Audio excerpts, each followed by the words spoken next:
The Journey to the West. 20. At Yellow Wind Ridge, the Tang monk meets adversity. In Mid-Mountain, 8 Rules strives to be first. The Dharma is born through the mind. It'll be destroyed too, through the mind. By whom it is destroyed or born, that you must determine yourself.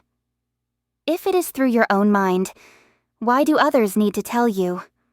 All that you need is your hard work, to draw blood out of iron ore. Let a silk cord puncture your nose, to tie a firm knot on the void. Fasten that to the no-work tree, that you'd not be vicious and wild. Regard not the thief as your son, and forget all dharma and mind. Let not the other deceive me. With one big punch strike him out first. The manifest minds also know mind. Manifest law is law that's stopped. When both bull and man disappear, the jade-green sky is bright and clear. Any autumn moon's just as round. You can't tell one from the other. This enigmatic gatha was composed by Xuanzang, master of the law, after he had thoroughly mastered the Heart Sutra, which had, in fact, broken through the gate of his understanding. He recited it frequently, and the beam of spiritual light penetrated by itself to his innermost being. We turn now to tell you about the 3 travelers who dined on the wind and rested by the waters, who clothed themselves with the moon and cloaked themselves with the stars on their journey. Soon it was the scene of summer again, beneath a torrid sky. They saw flowers gone, and butterflies cared not to linger. On tall trees the cicada chirp turned brazen.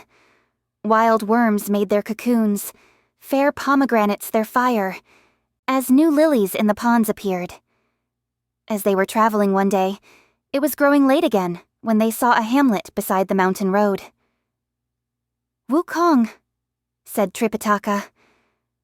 "Look at that sun setting behind the mountain, hiding its fiery orb, and the moon rising on the eastern sea, revealing an icy wheel. It's a good thing that a family lives by the road up there. Let us ask for lodging for the night and proceed tomorrow." "You are right," said 8 Rules. "Old Hog is rather hungry too. Let's go and beg for some food at the house. Then I can regain my strength to pull the luggage." "This family-hugging devil," said Pilgrim. "You only left the family a few days ago, and you are already beginning to complain." "Elder brother," said 8 Rules. "I'm not like you. I can't imbibe the wind and exhale the mist. Since I began following our master a few days ago, I've been half-hungry all the time. Did you know that?"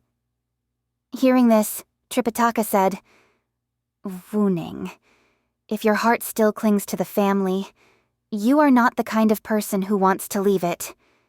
You may as well turn back." Idiot was so taken aback that he fell on his knees and said, "Master, please do not listen to the words of elder brother. He loves to put blame on others. I haven't made any complaint, but he said that I was complaining. I'm only an honest moron who said that I was hungry so that we could find some household to beg for food. Immediately, he called me a family-hugging devil. Master, I received the commandments from the Bodhisattva and mercy from you, and that was why I was determined to serve you and go to the Western Heaven. I vow that I have no regrets. This is, in fact, what they call the practice of strict austerities." "What do you mean I'm not willing to leave the family?" "In that case," said Tripitaka, "you may get up."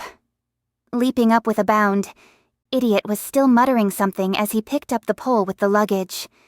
He had no choice but to follow his companions with complete determination up to the door of the house by the wayside. Tripitaka dismounted. Pilgrim took the reins, and 8 Rules put down the luggage, all standing still beneath the shade of a large tree. Holding his 9-ringed priestly staff and pressing down his rain hat woven of straw and rattan, Tripitaka went to the door first. He saw inside an old man reclining on a bamboo bed, and softly reciting the name of Buddha. Tripitaka dared not speak loudly. Instead, he said very slowly and quietly, "Patron, salutations." The old man jumped up and at once began to straighten out his attire. He walked out of the door to return the greeting, saying, "Honored priest, pardon me for not coming to meet you. Where did you come from? What are you doing at my humble abode?" "This poor monk," said Tripitaka, "happens to be a priest from the Great Tang in the land of the East. In obedience to an imperial decree, I am journeying to the Great Thunderclap Temple to seek scriptures from the Buddha. It was getting late when I arrived in your esteemed region, and I would beg for shelter for one night in your fine mansion. I beseech you to grant me this favor."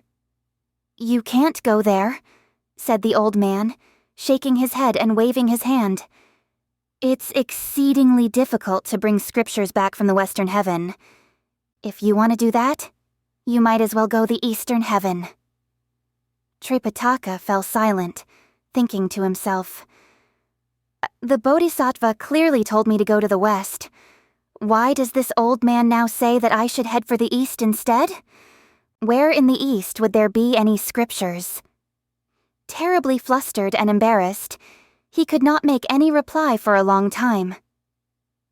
We now tell you about Pilgrim, who had always been impulsive and mischievous. Unable to restrain himself, he went forward and said in a loud voice, "Old man, though you are of such great age, you don't have much common sense. We monks have traveled a great distance to come and ask you for shelter. And here you are, trying to intimidate us with discouraging words. If your house is too small and there's not enough space for us to sleep, we'll sit beneath the trees for the night, and not disturb you." "Master," said the old man, taking hold of Tripitaka, "you don't say anything, but that disciple of yours with a pointed chin, shriveled cheeks, a thunder god mouth, and blood-red eyes, he looks like a demon with a bad case of consumption. How dare he offend an aged person like me?" "An old fellow like you," said Pilgrim with a laugh, "really has very little discernment. Those who are handsome may be good for their looks only. A person like me, old monkey, may be small but tough, like the skin around a ball of ligaments." "I suppose you must have some abilities," said the old man. "I won't boast," said Pilgrim, "but they are passable." "Where did you used to live?" asked the old man. "And why did you shave your hair to become a monk?" "The ancestral home of Old Monkey," said Pilgrim, "is at the Water Curtain Cave in the Flower Fruit Mountain, in the Iolai country of the East Purvavidaha continent. I learned to be a monster spirit in my youth, assuming the name of Wukong, and with my abilities, I finally became the Great Sage, equal to heaven. Because I did not receive any acceptable appointment in heaven, I caused great turmoil in the celestial palace, and incurred great calamities for myself. I was, however, delivered from my ordeals, and have turned to Buddhism instead to seek the fruits of truth. As a guardian of my master, who is in the service of the Tang court, I am journeying to the Western Heaven to worship Buddha. Why should I fear tall mountains, treacherous roads, wide waters, and wild waves? I, Old Monkey, can apprehend monsters, subdue demons, tame tigers, capture dragons. In sum, I know a little about all the matters that a person needs to know to go up to heaven or to descend into earth. If by chance your household is suffering from some such disturbances as flying bricks and dancing tiles, or talking pots and doors opening by themselves, Old Monkey can quiet things down for you." When that old man heard this lengthy speech, he roared with laughter and said, "So you are really a garrulous monk who begs for alms from place to place?" "Only your son is garrulous," said Pilgrim. "I'm not very talkative these days, because following my master on his journey is quite tiring." "If you were not tired," said that old man, "and if you were in the mood to chatter, you would probably talk me to death. Since you have such abilities, I suppose you can go to the west successfully. How many of you are there? You may rest in my thatched hut." "We thank the old patron for not sending us away," said Tripitaka. "There are 3 of us all together." "Where is the 3rd member of your party?" asked the old man. "Your eyes must be somewhat dim, old man," said Pilgrim. "Isn't he over there standing in the shade?" The old man did indeed have poor sight. He raised his head and stared intently. The moment he saw 8 Rules with his strange face and mouth, he became so terrified that he started to rush back into the house, tripping at every step. "Shut the door! Shut the door!" he cried. "A monster is coming!" Pilgrim caught hold of him, saying, "Don't be afraid, old man. He's no monster. He's my younger brother." "Fine, fine, fine," said the old man, shaking all over. "One monk uglier than another." 8 Rules approached him and said, "You are really mistaken, aged sir, if you judge people by their looks. We may be ugly, but we are all useful." As the old man was speaking with the 3 monks in front of his house, 2 young men appeared to the south of the village, leading an old woman and several young children. All of them had their clothes rolled up and were walking barefoot, for they were returning after a day's planting of young shoots of grain. When they saw the white horse, the luggage, and the goings-on in front of their house, they all ran forward, asking, "What are you people doing here?"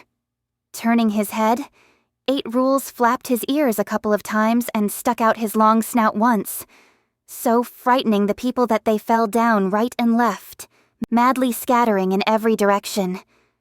Tripitaka, alarmed, kept saying, "Don't be afraid! Don't be afraid! We are not bad people. We are monks in quest of scriptures." Coming out of his house, the old man helped the old woman up, saying, "Mama, get up. Calm yourself. This master came from the Tang court. His disciples may look hideous, but they are really good people with ugly faces. Take the boys and girls back into the house." Clutching at the old man, the old woman walked inside with the 2 young men and their children.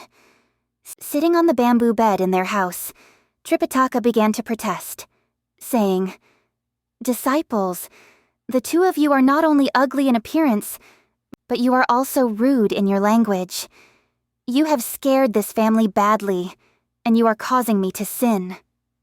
"To tell you the truth, master," said 8 Rules, "since I started accompanying you, I have become a lot better behaved.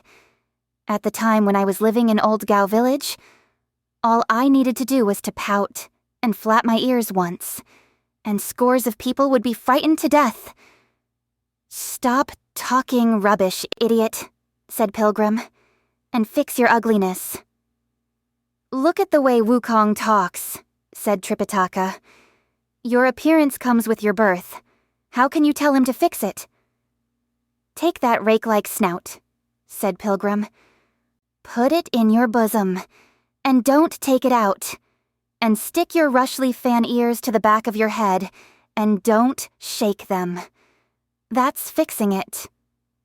8 Rules did indeed hide his snout and stick his ears to the back of his head. With his hands folded in front of him to hide his head, he stood on one side of his master. Pilgrim took the luggage inside the main door and tied the white horse to one of the posts in the courtyard. The old man then brought a young man in to present 3 cups of tea placed on a wooden tray. After the tea, he ordered a vegetarian meal to be prepared. Then, the young man took an old, unvarnished table full of holes and several stools with broken legs. and placed them in the courtyard for the three of them to sit where it was cool. Only then did Tripitaka ask, "Old patron, what is your noble surname?" "Your humble servant goes by the surname of Wang," said the old man. "And how many heirs do you have?" asked Tripitaka. "I have 2 sons and 3 grandchildren," said the old man. "Congratulations, congratulations," said Tripitaka. "And what is your age?" "I have foolishly lived till my 61st year," the old man said. "Good, good, good," said Pilgrim. "You have just begun a new sexagenary cycle." "Old patron," said Tripitaka again, "you said when we first came that the scriptures in the Western Heaven were difficult to get. Why?" "The scriptures are not hard to get," said the old man. "But the journey there is filled with hazards and difficulties. Some 30 miles west of us, there is a mountain called the Yellow Wind Ridge of 800 miles. Monsters infest that mountain, and that's what I meant by difficulties. Since this little priest claims that he has many abilities, however, you may perhaps proceed after all." "No fear, no fear," said Pilgrim. "With Old Monkey and his younger brother around, we'll never be touched, no matter what kind of monster we meet." While they spoke, one of the sons brought out some rice and placed it on the table, saying, "Please eat." Tripitaka immediately folded his hands to begin his grace. But 8 Rules had already swallowed a whole bowl of rice. Before the priest could say the few sentences, Idiot had devoured 3 more bowlfuls. "Look at the glutton," said Pilgrim. "It's like we've met a Preta." Old Wang was a sensitive person. When he saw how fast 8 Rules was eating, he said, "This honored priest must be really hungry. Quick, bring more rice." Idiot, in truth, had an enormous appetite. Look at him. Without lifting his head once, he finished over 10 bowls, while Tripitaka and Pilgrim could hardly finish 2. Idiot refused to stop and wanted to eat still more. "In our haste, we have not prepared any dainty viands," said Old Wang. "And I dare not press you too much. Please take at least 1 more helping." Both Tripitaka and Pilgrim said, "We have had enough." "Old man," said 8 Rules, "what are you mumbling about? Who's having a game of divination with you? Why mention all that about the 5th Yao and the 6th Yao? If you have rice, just bring more of it. That's all." So, Idiot in 1 meal finished all the rice in that household, and then he said he was only half full. The tables and dishes were cleared away, and after bedding had been placed on the bamboo bed and on some wooden boards, the travelers rested.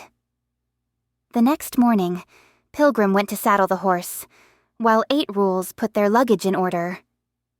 Old Wang asked his wife to prepare some refreshments and drinks to serve them, after which the 3 of them expressed their thanks and took leave of their host. The old man said, "If there is any mishap on your journey after you leave here, you must feel free to return to our house." "Old man," said Pilgrim, "don't speak such disconcerting words. Those of us who have left the family never retrace our steps." They then urged on the horse, picked up the luggage, and proceeded toward the west. Alas, what this journey means for them is that there's no safe way, which leads to the Western realm. There'll be great disasters brought by demons vile. Before the 3 of them had traveled for half a day, they did indeed come upon a tall mountain, exceedingly rugged. Tripitaka rode right up to the hanging cliff and looked around, sitting sideways on his saddle. Truly tall was the mountain. Rugged, the peak. Steep, the precipice. Deep, the canyon. Gurgling, the stream. And fresh were the flowers. This mountain, whether tall or not, its top reached the blue sky, This stream, whether deep or not, its floor opened to hell below. Before the mountain, white clouds rose in continuous rings, and boulders in shapes grotesque. Countless the soul-rending cliffs, 10,000 yards deep. Behind them, winding, twisting, dragon-hiding caves, where water dripped from ledges drop by drop. He also saw some deer with zigzag horns, dull and dumbly staring antelopes, winding and coiling red-scaled pythons, silly and foolish white-faced apes, tigers that climbed the hills to seek their dens at night, dragons that churned the waves to leave their lairs at dawn. If one stepped before a cave's entrance, the dead leaves crackled. The fowls in the grass darted up with wings loudly beating. The beasts in the forest walked with paws noisily scratching. Suddenly, wild creatures hurried by, making hearts beat with fear. Thus it was that the dew-to-fall cave duly faced the dew-to-fall cave, the cave duly facing. The dew-to-fall cave duly faced the mount. One blue bill died like 1,000 yards of jade, mist-veiled like countless mounds of jade-green gauze. The master rode forward very slowly, while the great sage sun also walked at a slower pace, and Ju Wuning proceeded leisurely with the load. As all of them were looking at the mountain, a great whirlwind suddenly arose. Alarmed, Tripitaka said, "Wukong, the wind is rising." "Why fear the wind?" said Pilgrim. "This is the breath of heaven in the 4 seasons, nothing to be afraid of. But this is a terribly violent wind, unlike the kind that comes from heaven," said Tripitaka. "How so?" said Pilgrim. Tripitaka said, "Look at this wind. Augustly it blows in a blusterous key, an immense force leaving the jade-green sky. It passes the ridge. Just hear the trees roar. It moves in the wood. Just see the poles quake. Willows by the banks are rocked to the roots. Blown garden flowers now soar with their leaves. Fishing boats, nets drawn, make their hawsers taut. Vessels with sails down have their anchors cast. Trekkers in mid-journey have lost their way. Woodsmen in the hills cannot hold their loads. From woods with fruits divine, the apes disperse. From clumps of rare flowers, the small fawns flee. Before the cliff cypress fall, one by one. Downstream bamboo and pine die leaf by leaf. Earth and dust are scattered while sand explodes. Rivers and seas overturned. Waves churn and roll. 8 rules went forward and tugged at Pilgrim, saying, "Elder brother, the wind is too strong. Let's find shelter until it dies down." "You are too soft, brother," said Pilgrim, laughing. "When you want to hide the moment the wind gets strong, what would happen to you if you were to meet a monster spirit face to face?" "Elder brother," said 8 rules, "you probably haven't heard of the proverb, 'Flee the fair sex like a foe, flee the wind like an arrow.' We suffer no loss if we take shelter just for a little while." "Stop talking," said Pilgrim, "and let me seize the wind and smell it." "You are fibbing again, elder brother," said 8 rules with a laugh. "For how can the wind be seized for you to smell? Even if you manage to catch hold of it, it will slip past you at once." "Brother," said Pilgrim, "you didn't know that I have the magic to seize the wind. Dear great sage." He allowed the head of the wind to move past, but he caught hold of its tail and sniffed at it. Finding it somewhat fetid, he said, "This is indeed not a very good wind, for it smells like a tiger, or else like a monster. There's something definitely strange about it." Hardly had he finished speaking, when from over a hump of the mountain a fierce striped tiger with a whip-like tail and powerful limbs appeared. Tripitaka was so horrified that he could no longer sit on the saddle. He fell head over heels from the white horse and lay beside the road, half out of his wits. Throwing down the luggage, 8 Rules took up his muckrake and rushed past Pilgrim. "Cursed beast!" he shouted. "Where are you going?" He lunged forward and struck at the beast's head. That tiger stood straight up on his hind legs and, raising his left paw, punctured his own breast with one jab. Then, gripping the skin, he tore downward with a loud rending noise, and he became completely stripped of his own hide as he stood there by the side of the road. Look how abominable he appears. Oh, that hideous form, all smeared with blood, the naked body, most sickly red, the warped legs and feet, like shooting flames, wild hair by the temples, bristlingly hard, 2 eyebrows pointing upward, hellishly white, 4 steel-like fangs, with light aglow, a pair of gold eyes. Imposing of mien, he mightily roared. With power fierce, he cried aloud. "Slow down! Slow down!" he shouted. "I am not any other person. I am the vanguard of the forces commanded by the Great King Yellow Wind. I have received the Great King's strict order to patrol this mountain, and to catch a few mortals to be used as hors d'oeuvres for him. Where did you monks come from that you dare reach for your weapons to harm me?" "Cursed beast that you are!" cried 8 Rules. "So you don't recognize me. We are no mortals who just happen to be passing by.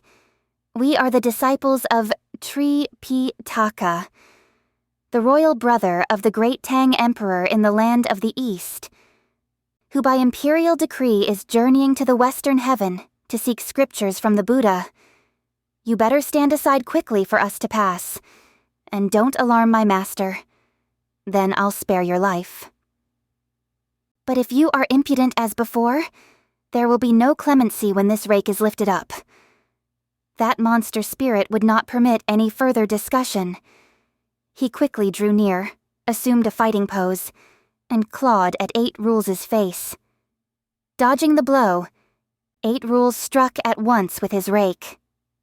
Since the monster had no weapons in his hands, he turned and fled, with 8 Rules hard on his heels. Racing to the slope below, the monster took out from beneath a clump of rocks a pair of bronze scimitars, with which he turned to face his pursuer. So the 2 of them clashed right in front of the mountain slope, closing in again and again. Meanwhile, Pilgrim lifted up the Tang monk and said, "Master, don't be afraid. Sit here and let old monkey go help 8 Rules strike down that monster so that we can leave." Only then did Tripitaka manage to sit up. Trembling all over, he began to recite the Heart Sutra. But we shall say no more of that. Whipping out the iron rod, Pilgrim shouted, "Catch him!" 8 Rules at once attacked with even greater ferocity, and the monster fled in defeat. "Don't spare him!" yelled Pilgrim. "We must catch him." Wielding rod and rake, the 2 of them gave chase down the mountain. In panic, the monster resorted to the trick of the gold cicada casting its shell. He rolled on the ground and changed back into the form of a tiger. Pilgrim and 8 Rules would not let up. Closing in on the tiger, they intended to dispose of him once and for all. When the monster saw them approaching, he again stripped himself of his own hide and threw the skin over a large piece of rock, while his true form changed into a violent gust of wind, heading back the way he had come. Suddenly, noticing the master of the law sitting by the road and reciting the Heart Sutra, he caught hold of him and hauled him away by mounting the wind. Oh, pity that Tripitaka, the river float fated to suffer oft. It's hard to make merit in Buddha's gate. Having taken the Tang monk back to the door of his cave, the monster stopped the wind and said to the one standing guard at the door, "Go report to the Great King and say that the Tiger Vanguard has captured a monk. He awaits his order outside the door." The cave master gave the order for him to enter. The tiger vanguard, with the 2 bronze scimitars hanging from his waist, lifted up the Tang monk in his hands. He went forward and knelt down, saying, "Great king, though your humble officer is not talented, he thanks you for granting him the honored command of doing patrol in the mountain. I encountered a monk who is Tripitaka, master of the law and brother to the throne of the great Tang in the land of the East. While he was on his way to seek scriptures from Buddha, I captured him to present to you here for your culinary pleasure." When the cave master heard this, he was a little startled.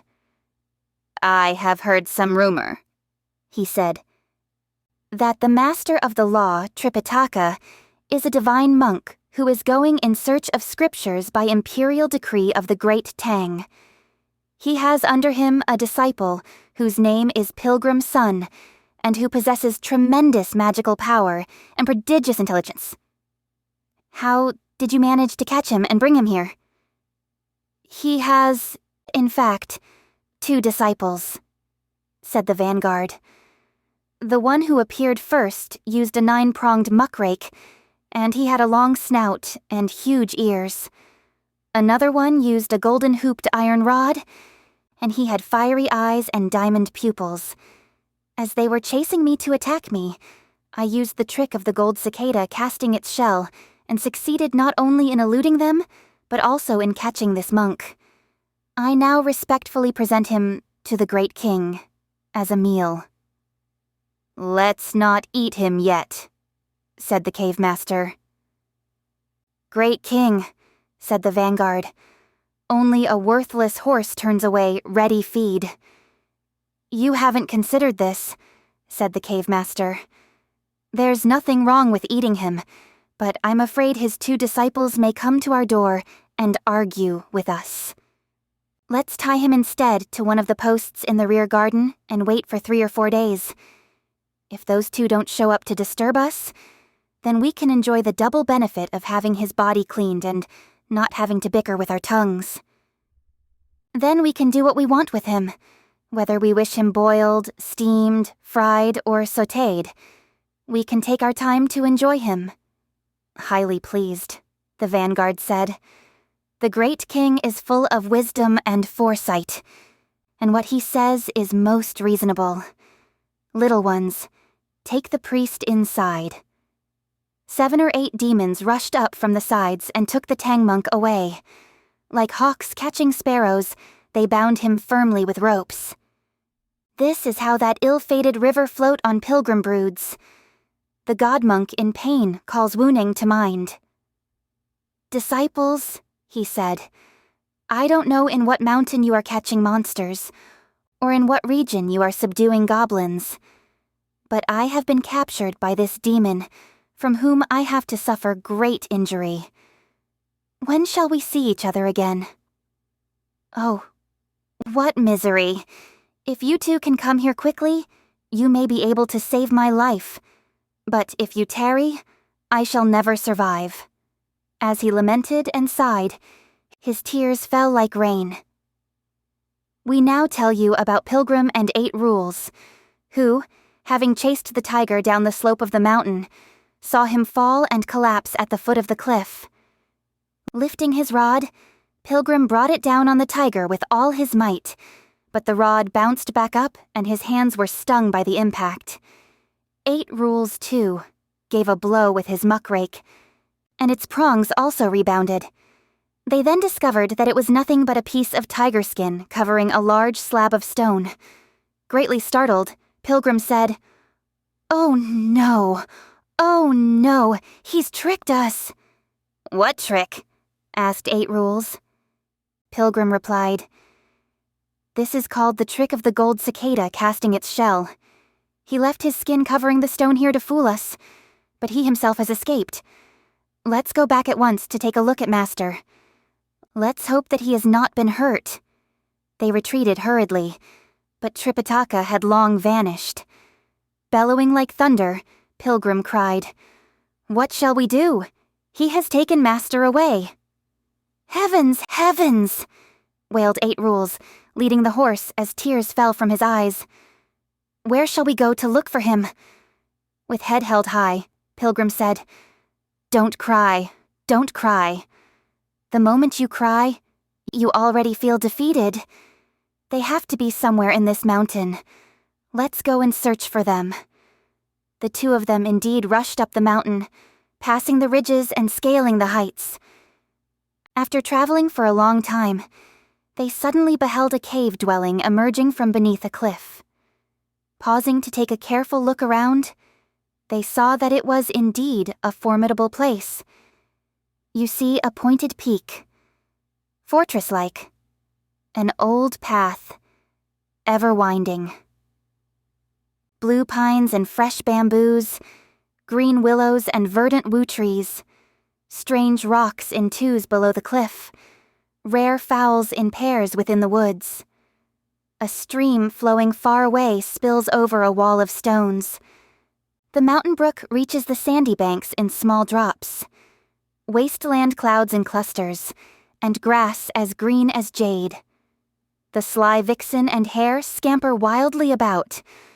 Horned deer and musk deer lock to contest their strength. Slanted across the cliff dangles an aged vine. Half down the gorge an ancient cedar hangs. August and grand, this place surpasses Mount Hua. The falling blooms and singing birds rival Tiantai's. "Worthy brother," said Pilgrim, "you may leave the luggage in the fold of the mountain, where it will be protected from the wind. Then you can graze the horse nearby, and you need not come out. Let Old Monkey go fight with him at his door. That monster has to be caught before our master can be rescued." "No need for instructions," said 8 Rules. "Go quickly." Pulling down his shirt and tightening his belt on the tiger skin skirt, Pilgrim grasped his rod and rushed up to the cave, where he saw 6 words in large letters above the door. Yellow Wind Cave, Yellow Wind Peak. He at once poised himself for battle, with legs apart and one foot slightly ahead of the other. Holding his rod high, he cried, "Monster! Send out my master at once, lest I overturn your den and level your dwelling." When the little demons heard this, every one of them was panic-stricken and ran inside to make the report. "Great King, disaster!" The yellow wind monster, who was sitting there, asked, "What's the matter?" "Outside the cave door there's a monk with a thunder god mouth and hairy face," said one of the little demons, holding in his hands a huge, thick, iron rod and demanding the return of his master. Somewhat fearful, the cave master said to the tiger vanguard, "I asked you to patrol the mountain, and you should merely have caught a few mountain buffalo, wild boar, fat deer, or wild goats. Why did you have to bring back a tang monk? Now we have provoked his disciple to come here to create all sorts of disturbance. What shall we do?" "Don't be anxious, Great King," said the vanguard, "and put your worries to rest. Though this junior officer is untalented, he is willing to lead 50 soldiers out there and bring in that so-called Pilgrim son as a condiment for your meal." "In addition to the various officers here," said the cave master, "we have some 700 regulars. You may pick as many of them as you want. Only if that pilgrim is caught, will we be able to enjoy a piece of that monk's flesh with any comfort. And if that happens, I'm willing to become your bond brother. But I fear that if you can't catch him, you may even get hurt. You mustn't blame me then." "Relax! Relax! Let me go now," said the tiger monster. He checked off the roll 50 of the toughest little demons, who began beating drums and waving banners. He himself took up the 2 bronze scimitars and leaped out of the cave, crying with a loud voice, "Where did you come from, you monkey monk, that you dare make such a racket here? "You skin-flaying beast," shouted Pilgrim.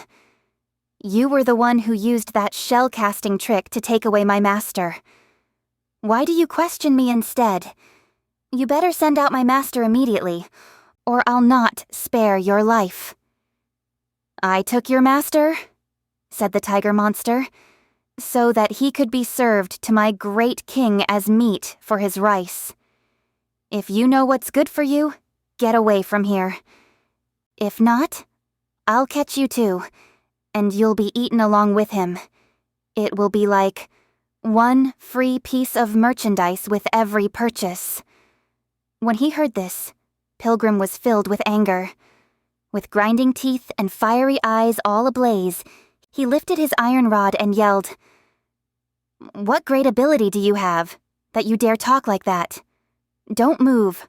Watch this rod." Wielding his scimitars swiftly, the vanguard turned to meet him. It was truly some battle as the two of them let loose their power. What a fight! That monster is truly a goose's egg, but Wukong is a goose egg stone no less.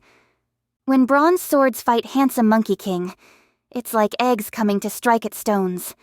How can sparrows quarrel with the phoenix? Dare pigeons oppose the eagles and hawks? The monster belches wind, the mounts filled with dust. Wukong spits out fog, and clouds hide the sun. They fight for no more than 4 or 5 rounds. The vanguard grows weak, having no strength left. He turns in defeat to flee for his life, hard pressed by Wukong, who seeks his death. Not able to hold out any longer, the monster turned and fled. But since he had boasted in front of the cave master, he dared not go back to the cave. Instead, he fled toward the mountain slope. Pilgrim, of course, would not let him go. Holding his rod, he gave chase relentlessly, shouting and crying along the way. As they reached the fold of the mountain, which formed a windbreak, he happened to look up. And there was 8 Rules grazing the horse. Hearing all the shouts and clamor, 8 Rules turned around and saw that it was Pilgrim chasing a defeated tiger monster. Abandoning the horse, 8 Rules lifted his rake and, approaching from one side, brought it down hard on the monster's head. Pity that vanguard. He hoped to leap clear of the brown rope net, not knowing he would meet the fisher's coop. One blow from 8 Rules' rake produced 9 holes, from which fresh blood spurted out, and the brains of the monster's whole head ran dry.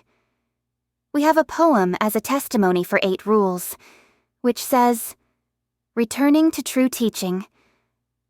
Some years ago, he kept a chaste diet to realize the real void. To serve Tripitaka is his pious wish. This, a new Buddhist convert's first merit. Idiot put his foot on the monster's spine and brought down the rake on him once more. When Pilgrim saw that, he was very pleased, saying, 'That's right, brother. He was audacious enough to lead scores of little demons against me, but he was defeated. Instead of fleeing back to the cave, he came here seeking death. It's a good thing you are here, or else he would have escaped again.'" "Is he the one who took our master with the wind?" asked 8 Rules. Yes, said Pilgrim. "Did you ask him the whereabouts of our master?" said 8 Rules. "This monster brought master to the cave," said Pilgrim, "to be served to some blackguard of a great king as meat for his rice. I was enraged, fought with him, and chased him here for you to finish him off. Brother, this is your merit. You can remain here guarding the horse and luggage, and let me drag this dead monster back to the mouth of the cave to provoke battle again. We must capture the old monster before we can rescue Master." "You are right, elder brother," said 8 Rules. Go now. If you beat that old monster, chase him here and let Old Hog intercept and kill him." Dear Pilgrim, holding the iron rod in one hand and dragging the dead tiger with the other, he went back to the mouth of the cave. So it was that the Dharma Master met monsters in his ordeal. Feeling and nature in peace, wild demons subdued. We do not know whether he managed this time to overcome the monster and rescue the Tang monk. Let's listen to the explanation in the next chapter.